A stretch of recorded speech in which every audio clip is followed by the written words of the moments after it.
गुरुचरित्र ग्रंथामध्ये सांगितलेलं आहे, जेव्हा देव आपल्यावर कोपतात त्यावेळेला गुरु आपलं रक्षण करतात, पण जेव्हा गुरु आपल्यावर कोपतात त्यावेळी देव सुद्धा काही करू शकत नाही.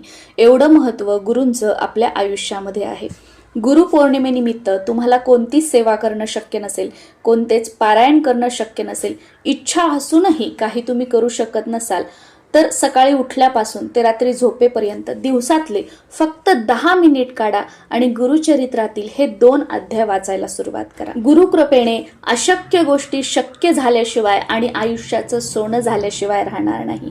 महाराज एवढं काही देतील की घ्यायला ओंजळही कमी पडेल, पण शेवटी काय, दृढ विश्वास, श्रद्धा, खरी भक्ती आणि संयम महत्वाचा आहे. आयुष्यात खूप अडचणी आहेत, मुलांचं टेन्शन आहे, मिस्टरांचं टेन्शन आहे, घरात खूप सारे प्रॉब्लेम्स आहेत आणि अशा या बिकट परिस्थितीमध्ये कोणाची साथ नाहीये, कोणाचा आधार नाहीये, या परिस्थितीमधून बाहेर कसं पडायचं हे ठाऊक नाहीये, तर अशा वेळेला गुरुचरित्रातील 14वा अध्याय वाचन करायला सुरुवात करा. फक्त 51 ओव्या आहेत.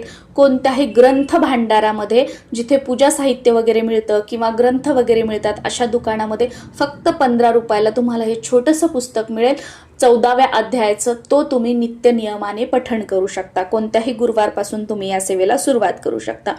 तुमच्यावर कर्ज वाढत चाललेलं आहे, उद्योगधंदा व्यवसाय चांगला चालत नाही, पतीच्या नोकरीमध्ये प्रगतीसाठी, स्वतःच्या प्रगतीसाठी, मुलांच्या प्रगतीसाठी, एकंदरीत काय की लक्ष्मीची कृपा आपल्यावर, आपल्या कुटुंबावर व्हावी, दत्त महाराजांच्या कृपेने, लक्ष्मी कृपेने आपलं घर नेहमी धन, धान्य, ऐश्वर्याने भरलेलं राहावं, यासाठी गुरुचरित्रातील 18वा अध्याय पठण करायला सुरुवात करा. हे पण छोटंसं पुस्तक तुम्हाला पूजा भांडार दुकानामध्ये मिळून जाईल किंवा ग्रंथ भांडारामध्ये मिळेल, किंवा 14वा आणि 18वा दोन्ही अध्याय एकत्र असणारं पुस्तक सुद्धा मिळतं, त्यातून सुद्धा तुम्ही हे वाचू शकता.